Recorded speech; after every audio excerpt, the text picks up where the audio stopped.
She's like, yeah, that's what you told me when you was 3, you wanted to be a lawyer. I'm like, how does a 3-year-old know what a lawyer is? That's how you know African parents are doing their job properly.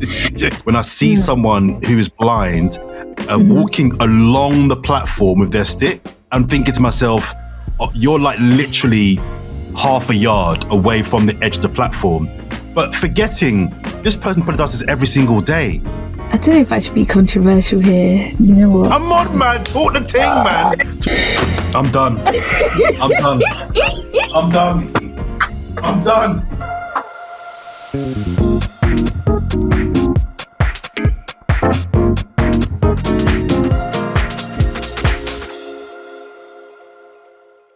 What's going on, people? Welcome to Jordan Jarrett-Bryan's The Coolest Disabled in the World. Yes, that is me, your host, your boy. You've joined me once again for another episode of me talking to amazing guests doing amazing things. We chop it up, we have a chat, and they just happen to be disabled as well.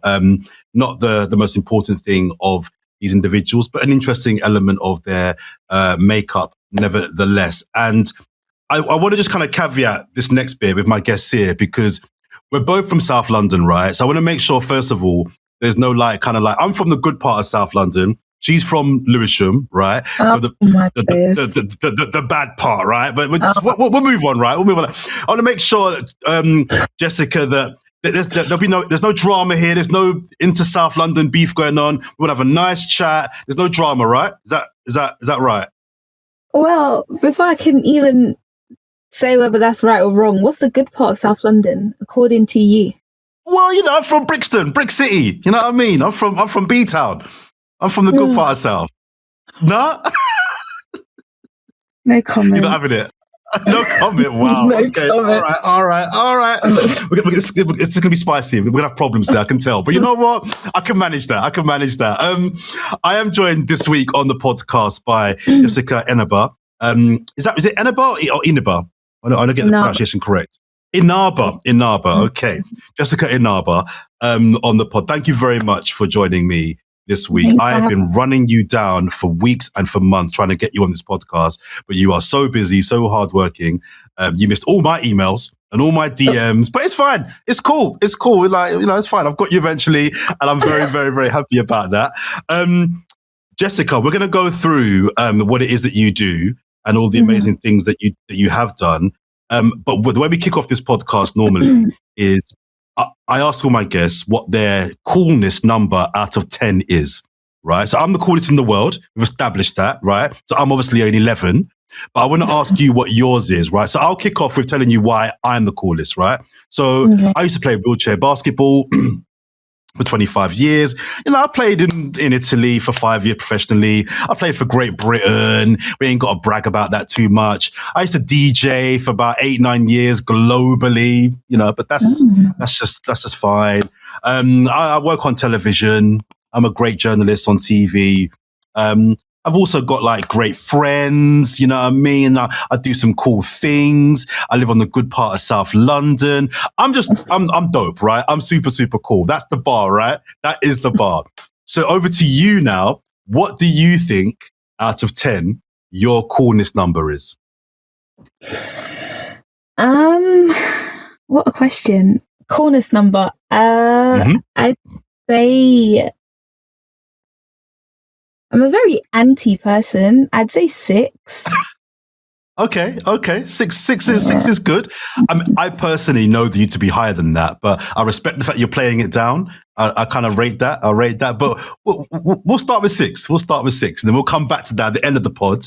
And then once people have heard what it is that you've been doing, you know, we'll make a decision as to kind of where we think your number really is. Because I know it ain't no 6. Yeah, I know it's higher than a 6. So, but we'll start there.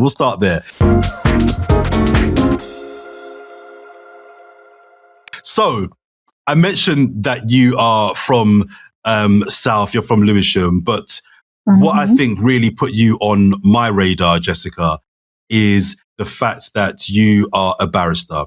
Okay, and you know, I'm all for Black people going into high levels of medicine and law, those two professions in particular. And I know some people that know you, and they've told me that you're killing it. They know you. I know people that know you, and they said you're killing it. So I want you to talk a little bit about how you got into law, why becoming a barrister was for you. Where did that passion to go into law come from?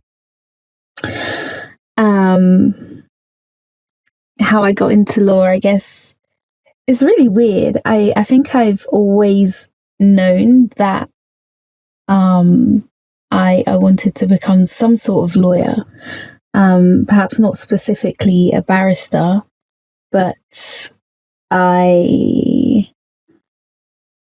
it's kind of been embedded in me, African parents and that. But apart from that, what was it? Law, medicine, or engineer? Engineer, exactly. One of those three, yeah. I can't be an engineer. I can't be a doctor. So, I was only left with one choice, really. But no, jokes aside, I've been through like different phases of wanting to become different things. I remember in primary school, I wanted to be a musician. I used to play piano. I used to attempt to sing. And I was like, oh yeah, I could be like Stevie Wonder. That faded away very quickly. And at the beginning of secondary, I started on my poetry journey. So I started writing poems and composing music and writing novels. And I thought, maybe I could be an author. And then at one stage I wanted to be a historian, and then I wanted to be a sociologist. And then ultimately, somehow I reverted back to law.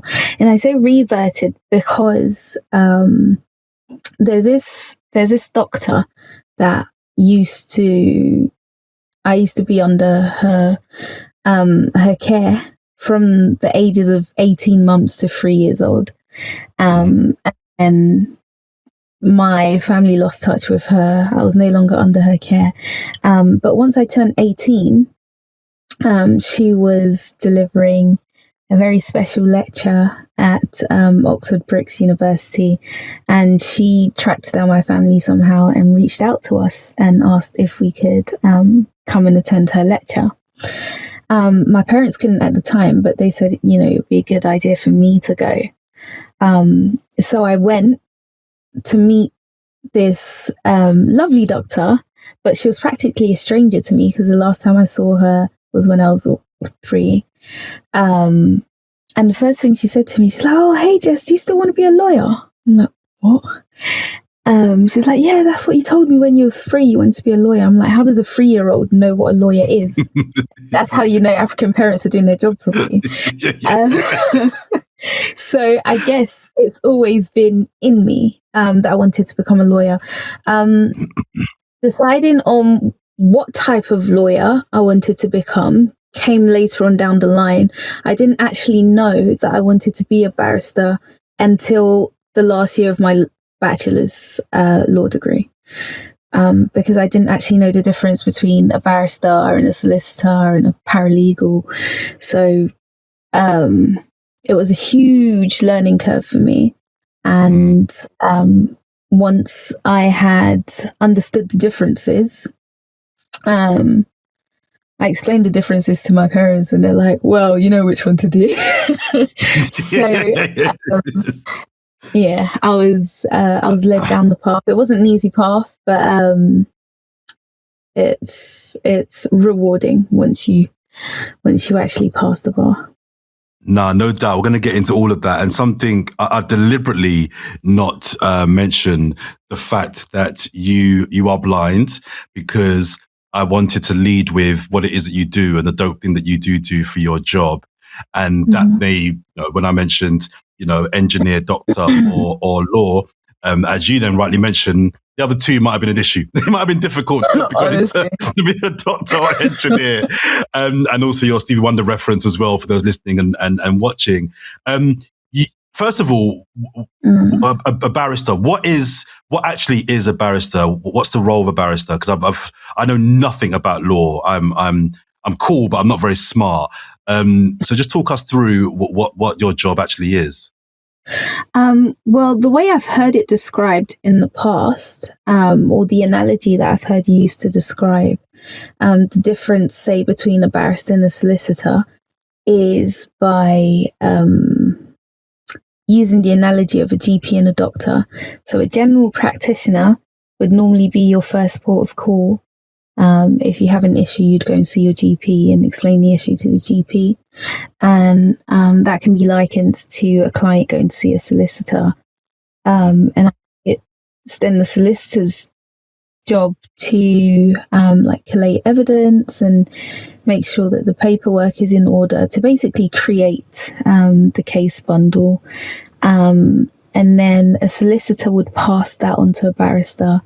The barrister's role would then be to go through the case bundle, to analyse all the pieces of evidence, perhaps to set up a conference with the client. But then the barrister's main role is to represent the client in court.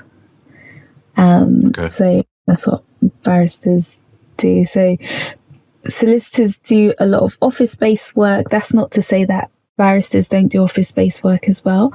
But the barrister's main role is to be in court. Some solicitors can also be in court if they have like higher rights of audience, but that's a whole different thing. So the solicitor would be the GP, and the barrister would be like the specialist doctor that you'd be referred to. You know, if you needed heart surgery, the GP would refer you to a heart surgeon, or if you needed childcare, the GP would refer you to a pediatrician. Likewise with a solicitor, if you had a criminal case, the solicitor would refer you to a criminal barrister. If you had a divorce or a child custody case, the solicitor would refer you to a family law barrister, etc., etc. I see. Okay, because what put you on the radar of like I say myself and many people that I've spoken to is the fact that you've become Britain's first black female black and blind barrister. What I don't like to do, Jessica, I don't like to do the whole woe is me thing with disabled people too much. Oh, my life is really hard. Oh, my life is really bad. I'm disabled. I don't believe in tapping into those narratives, because I just think that there are challenges, of course, with different disabilities, but most people are living good and they're happy in themselves and and their lives. But you mentioned earlier on that it wasn't particularly easy, the journey. Just talk to me a little bit about what some of those difficulties were that you obviously ended up overcoming. So as someone who has no sight at all, I rely solely on Braille to read and to write.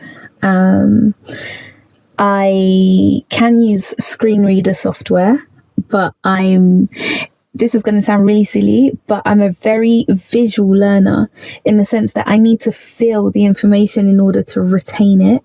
If I listen to large amounts of information, it goes in one ear and out the other. So it's an ineffective way of learning for me.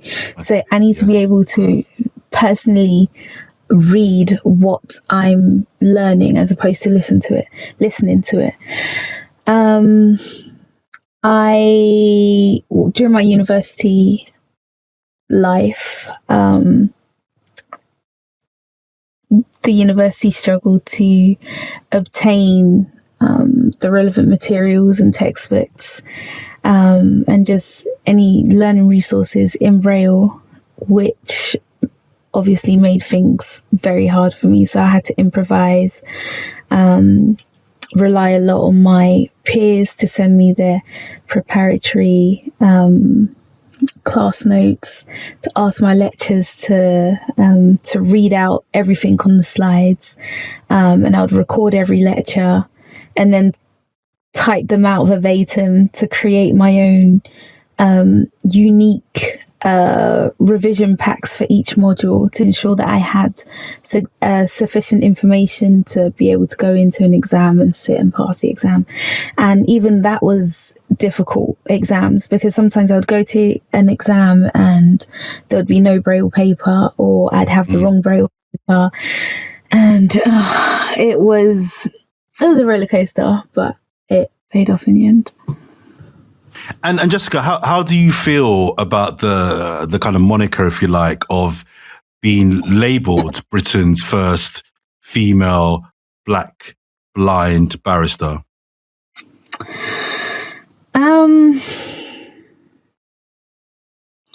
It is. Be honest. Come on, talk to me. You can talk to me. All good. How do I feel?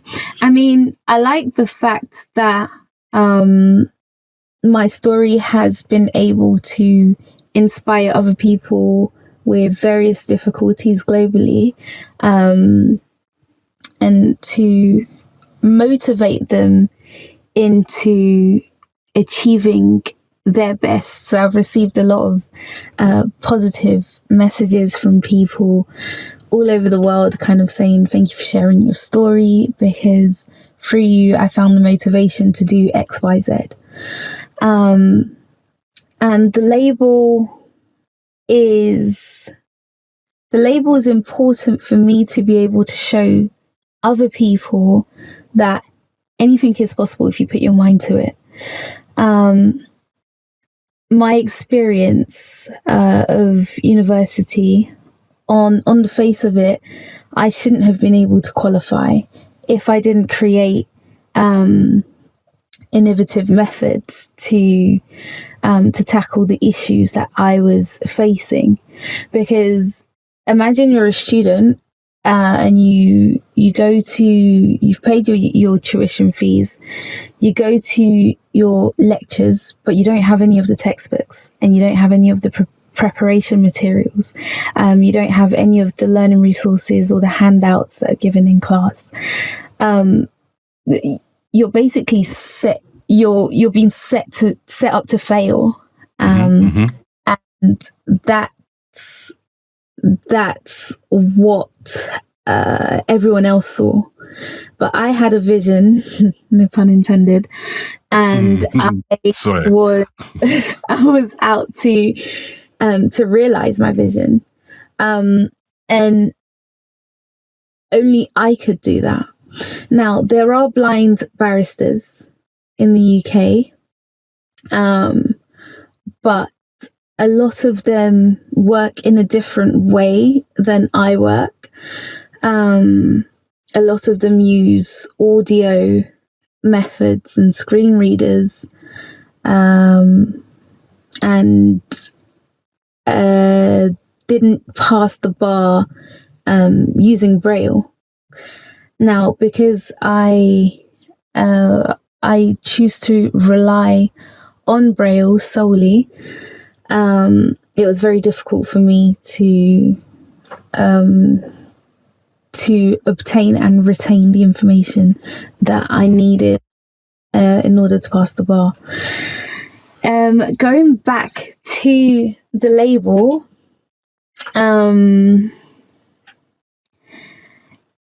the intersections, black, blind, and female, yes, I guess they describe who I am. I don't know if I should be controversial here. You know what? Come on, man. Talk the ting, man. Talk the ting, Jessica. Say how you feel. It's important you say how you feel. Talk to me. You're amongst friends. Okay. So with the label, I feel like when somebody sees me, they see a black person first. So out of the 3 intersections, black, female, and blind, well, I wouldn't really call being a female in intersections basically half of the population, right? So yeah, true. When I talk about the label, I drop the female. I only say black and blind. So I see myself as being a Black person before blind person, because I definitely feel like the racial issues that I encounter significantly outweighs the disability issues that I encounter. I say that because, as previously mentioned, there are blind barristers at the bar. And a lot of the ones that I've spoken to haven't faced the issues that I faced, or at least not to the scale that I faced it at. So why is it that when it comes to the Black blind barrister or the Black blind student barrister, there are all these issues, all these obstacles hindering my progress? But for the other blind barristers, you know, I'm not saying they were able to sell through it, because obviously the bar is hard for anybody. But I just feel like Can you give me an example, Jessica? As a student, for example, I had to go to detention centres and prisons and different places, and prison guards and receptionists would automatically assume that I'm there to visit a family member. And they would tell me, oh, so have you come to visit your father, your brother? I'm like, this is crazy. This is beyond insane. And they'd say, you know, it's not quite visiting hours, but you can wait here. And I'm like, oh, I'm actually the lawyer. And they'd be taken aback by that. Some would flat out not believe me. So that's the first thing that would happen. And then after that, so to get into prison, you have to go through like airport style security, and you have to put any phones or gadgets that you may have in lockers. With me, I can't just take in a pen and paper to jot down notes from my meeting with my clients. I have to take in a specialist kind of braille computer. I actually have one in front of me. I'm going to try and show you. I don't know if you're going to be able to see it. This is like a braille tablet, and it basically does everything a computer can do. This part here is the braille display. This part here is the braille display, which is equivalent to a visual screen. So what I would do is take down my notes on here. But again, that to them is considered technology, I guess, which it is. But without me being allowed that piece of tech into prison, then I can't effectively do my job. I see. But then when I speak to other blind people who take different tech into prisons, other blind barristers, when I speak to other blind professionals who take different pieces of tech into prison, they don't seem to have an issue. Yeah. So that's why I would say I'm Black before I'm blind, because I see. it comes with a whole different aspect of issues.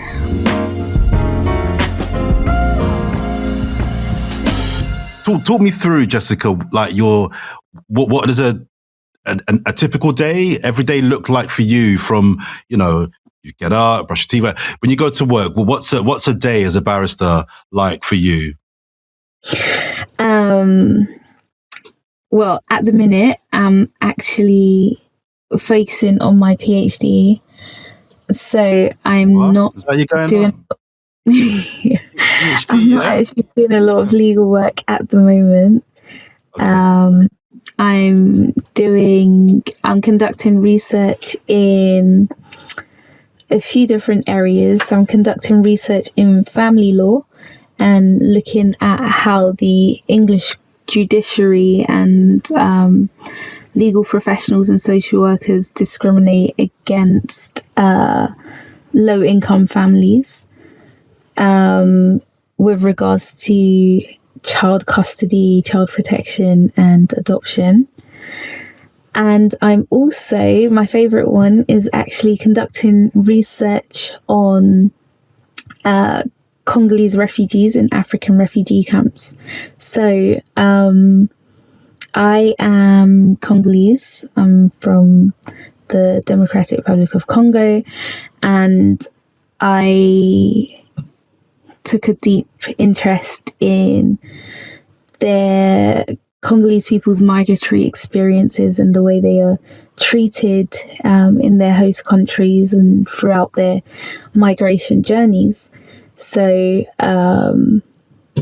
I get to go to different African refugee camps and live there for a bit. And it's just an amazing experience. It's quite wild to try and fully immerse myself into the community and conduct interviews and run different sessions with the participants, make music, storytelling sessions, creating soundscapes. It's just an amazing experience, and everyone's just been really friendly.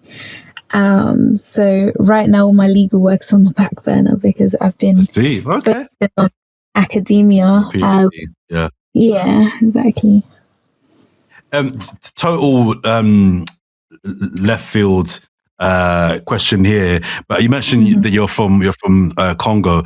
I hear that the Congolese men globally are meant to be the best dancers in the world. Is that what you've heard as well? Yeah, well, it's what I know. I love it.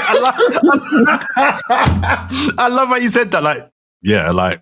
That's like asking, is water wet? What are we doing here? I love it. Yeah, obviously. I've seen some videos, of Congolese men dancing, and I've got some Congolese friends myself. I ain't gonna lie, they're cold. They're cold. I mean, Jamaicans think that they are the best dancers out there, and they're up there as well. But what's that look for? what's that facial expression for? Again, no comment. You're not having it. No, but do you know what? They call Congolese people the yardies of Africa. I think we're similar. They do. All right. I just wanted to kind of get that on tape because I've heard that for years. Congolese men, they're the best dancers in the world, and I'm like, they're up there, but Congolese men tells me the best full stop. But the best full stop. That's subjective, and I'm not open to hearing your opinions. I rate it. Obviously, I'm biased, but yeah, I rate it. All right.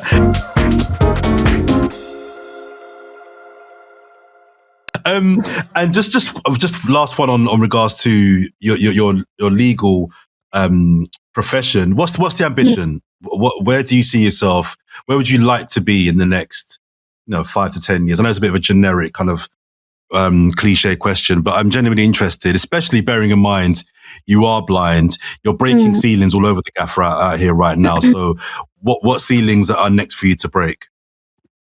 So let's say in the next 10 years, I want to have obviously completed my PhD and become a doctor or professor in my fields of study and teach future generations on what I'm passionate about. Besides that, I would like to have completed the California State Bar, which I'm currently studying for, and the Congolese bar. So the Congo has a lot of separate jurisdictions with different bars, but there's one main bar that I'm currently studying for as well. which will give me kind of international knowledge and leverage when it comes to law. And I would like to become like a DJ, but a DJ is what's it called? A district judge. Sorry. I was going to say, you DJ, yeah. Now, listen, I'm for that. I'm down with that. Barrister by day, DJ by night. Yeah, man, I'm here for it. Nah, I'd be a rubbish DJ. Not that DJ. Okay, fair enough. I'm going to become a district judge within the next 10 years. I think that part's a bit ambitious, but I'll throw it out there. Why not? Of course. Why not? I'd love to see that.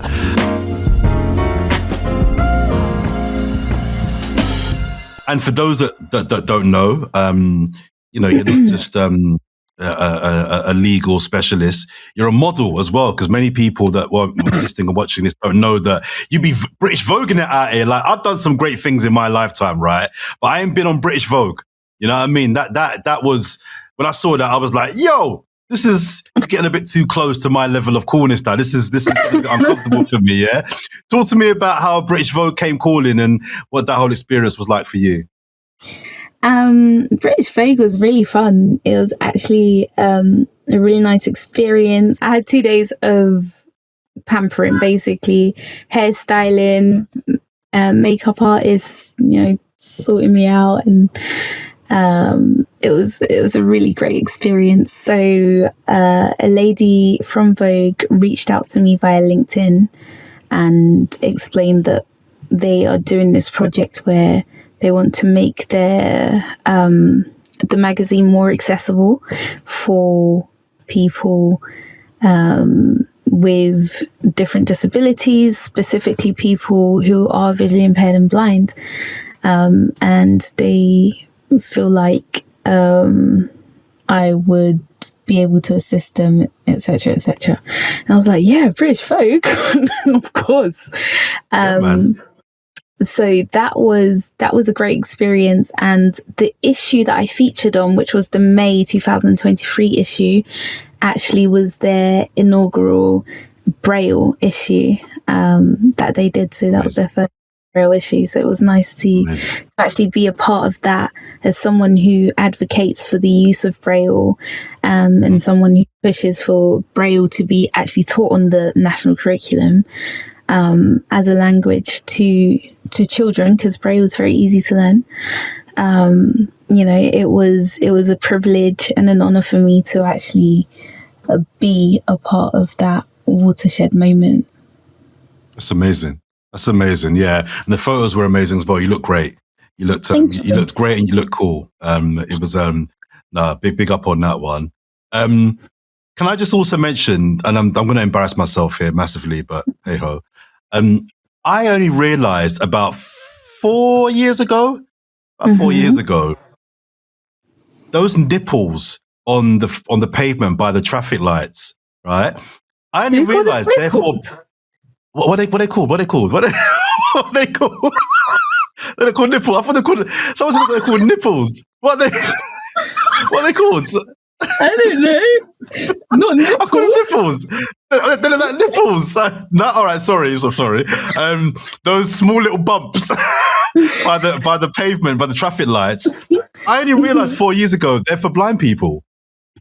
I didn't realize this whole time that they're there for people with sticks.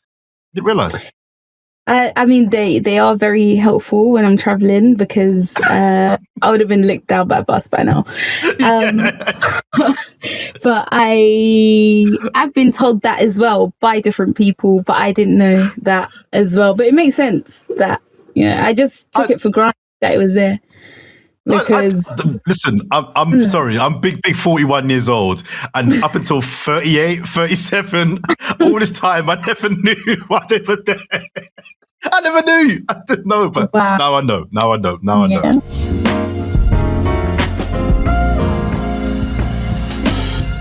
You also are a pianist, and you are our Stevie Wonder, as you referenced earlier on. How long have you been playing the piano for? It's complicated. So when I was 8, when I was 7 actually, I started taking an interest in playing the piano. So my dad was like, okay, no problem, I'll pay for your piano lessons. We got to lesson 3. At the end of lesson 3, he gave me a Congolese song. He said, can you play this song for me? And I'm like, I'm in lesson 3. How am I supposed to play this? And he's like, my money's going to waste. This is what I'm going to buy you a piano and then you can teach yourself. So he stopped paying for the lessons. He invested in a piano for me to have in my room. And then I started teaching myself. So I started to play music by ear. I had 3 initial lessons, which kind of helped me with finger positioning. Careful. Nipples and fingers, yeah. It's not that sort of podcast, Jessica. Ain't that sort of party. Ain't that sort of party. But we'll keep it moving. So it helped me with my finger positioning. And I started to pick up music by ear and play songs and melodies through that way. So I had that from 8 to 16. And I remember when I was in year 13, or was it it was year 12. I remember when I was in year 12, so first year of sixth form, and I had just done my mocks. My report card came home, and there was a grade my dad saw on that report card that he didn't like. I don't think it was that deep, to be quite honest, but and then they started having a go at me. They're like, oh, why have you got this grade? You're being distracted by the piano, blah, blah, blah, blah, blah. And I guess I didn't give them the reaction they were looking for. I was very nonchalant about it all. Anyways, the next day I went to school and I came back home later and the piano was gone. So. Oh, wow. Serious? You took it away?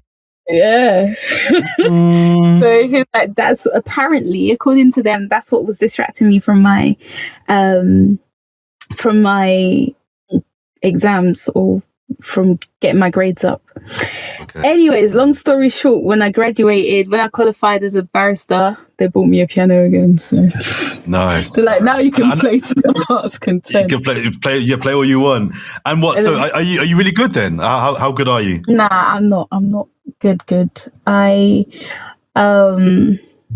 what I do, I can't play as fluently as I used to. But I use my keyboard with Logic Pro, which is a music making software on Apple.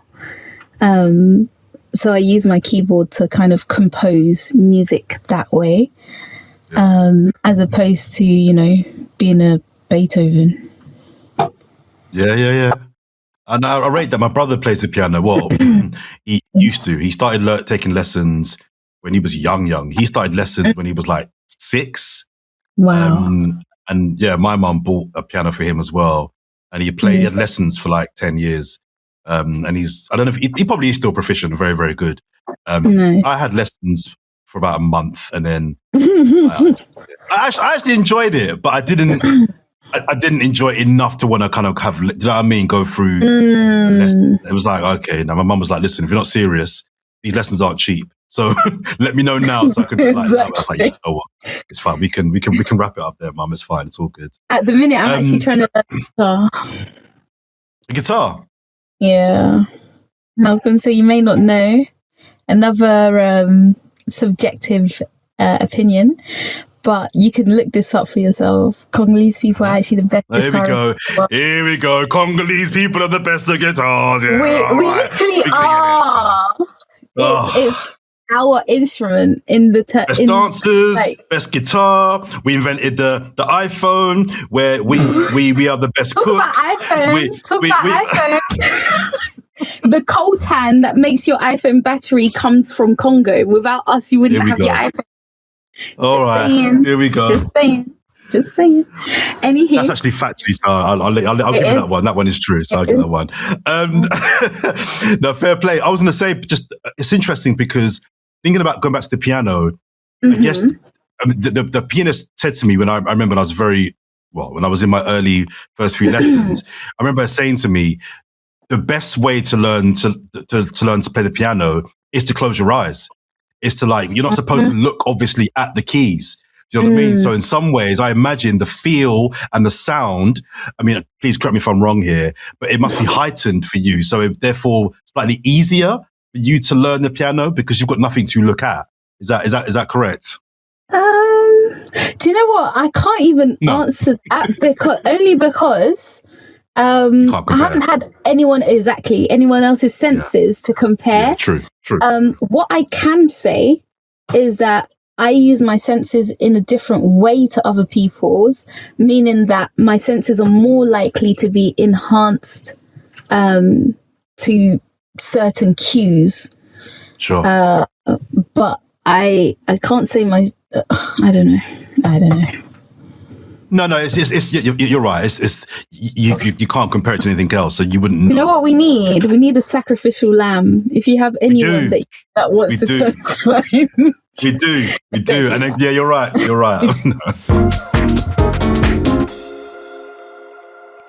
Just final thing as well I wanted to talk about is I read an article about you earlier, and again, correct me if I got this wrong, but you have a slight issue with the term disabled or being described disabled, like quote unquote disabled. Is that right? And if so, what's your contention with the word?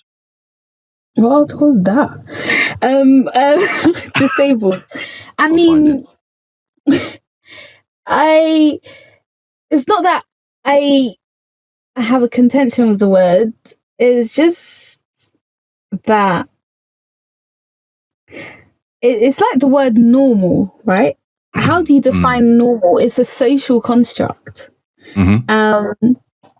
And by saying someone is disabled, there are people who are quote unquote able that are disabled in doing my job, for example. Do you get it?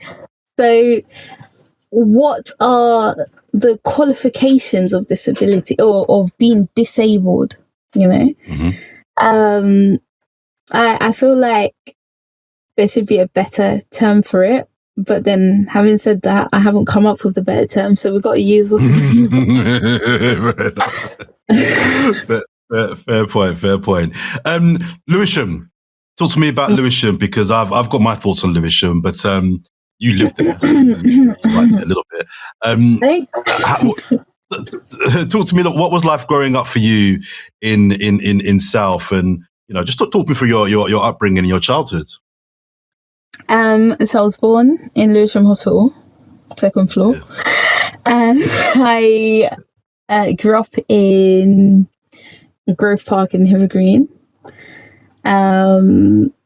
until I was 18, and then I moved to Camden when I started uni, and now I'm still within the borough of Camden. So I've been out of Lewisham for a few years now, but my family is still there, so I still go back a lot. But South London is I can't believe I'm going to say this. Living in Central at the minute, I've been going back to South London to get my hair stuff and plantain, exactly. So, and I'm ashamed to say that I just jump on the Victoria line to Brixton.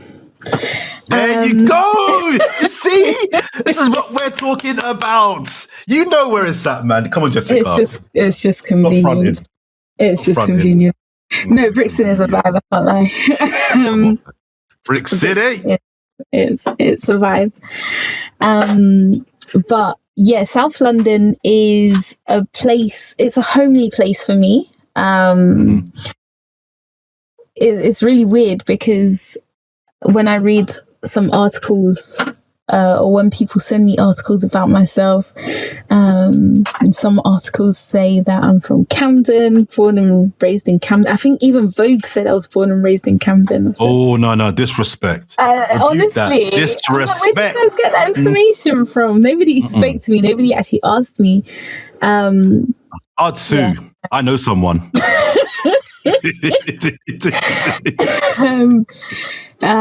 Yeah, well, no comment. Oh dear.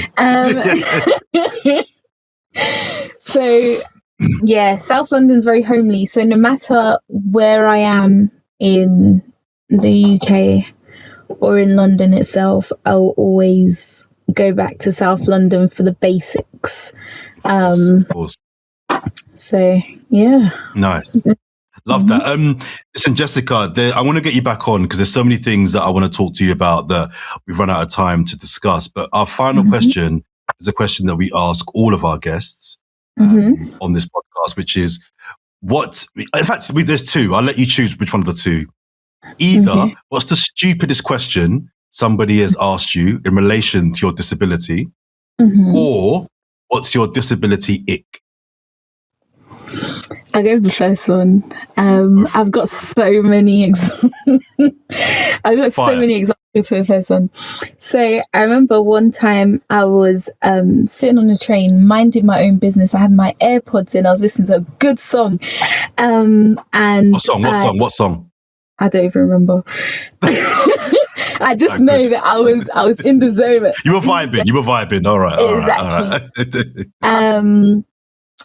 And if it was a good song, it must have been a Congolese song. Anywho, so wow. You know what? I rate it, man. I rate it. So I get a tap on the arm. Bear in mind, I'm on the train by myself, so a tap on the arm means a stranger. No? So I took my AirPods out. I thought maybe I dropped something. Or I took my AirPods out and it was this woman and she said to me, excuse me, please forgive me for asking, but do you have children? I said, no.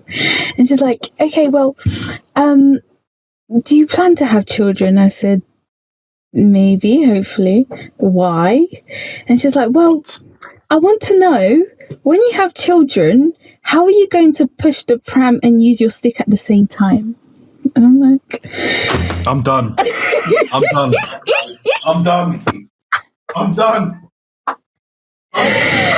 Oh my Jessica, gosh, you wouldn't have seen that, but I had to leave. I just walked off set. I had to fling down my headphones. I'm done. I didn't know whether to laugh or to beat her with the stick. Well, this is the thing. Things like that. I'm all for people being inquisitive, because, especially children, because if you don't know, or if you don't ask, you'll never know, right? So, being inquisitive is good, but there's limits. I mean, if my friend was to ask me that question, I'd laugh, right? A stranger, I feel like, oh, you've got a front. Wow. Mind your damn business. Oh dear. I've also had experiences where I've just been walking, like I know where I'm going, and a stranger just comes and links arms with me and says, "Come on, let's go." I'm like, wait, what? I don't know you. Get off me, man. So yeah, I've had really awkward experiences. I mean, I'm all for people asking me, do you need assistance? Because sometimes I am lost and I really do need assistance. But I only get those people asking me if I need assistance when I know where I'm going. When I'm lost, there's no one there. No one there to help you. Always the way. So I'm all for people asking. And I'm always like very gracious and responsive if somebody actually musters up the courage and the kindness to actually ask. But you can't just link arms with me and say, "Come on, let's go." I don't know where I'm going. Well, you know what, Jessica, I travel on the train and tubes quite a lot, and it always just fascinates me, and it blows my mind when I see someone who is blind walking along the platform with their stick on their own, because I'm just fixated on watching them and thinking to myself, oh, you're like literally half a yard away from the edge of the platform, but forgetting this person probably does this every single day. This person knows what they're doing. Like this is their life. Like they've got this. And obviously the nipples on the floor. And yeah, that's exactly what I was waiting to say. I was going to say, right out my mouth. The nipples help, obviously.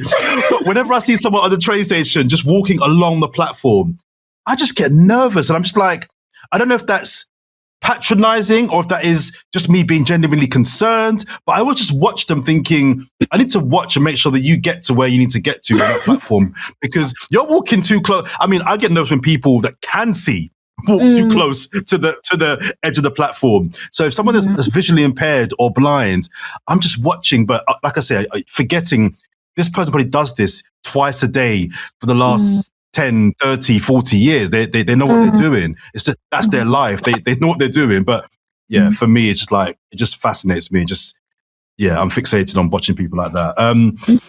Jessica, listen, I'm going to get you back on for sure, because like I said, there's so many more things I wanted to ask you that I've run out of time, but that's been amazing. It's been really interesting hearing your journey into the legal profession, how much harder it was for you to study to get there.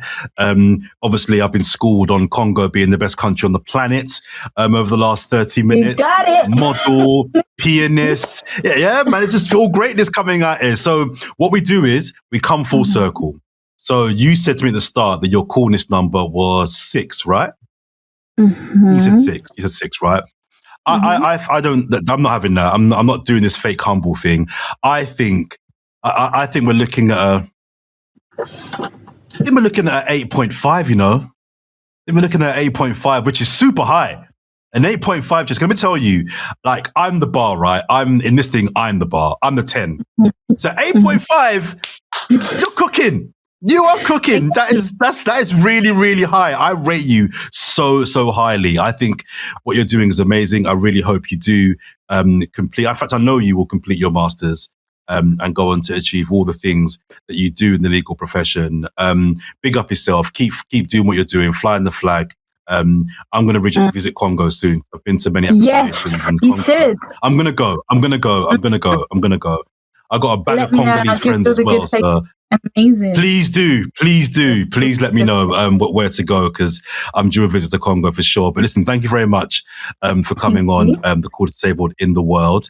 Don't forget, subscribe, share, whack it in the WhatsApp group, leave us a comment, all that good stuff. Until next time, we'll see you soon. Peace.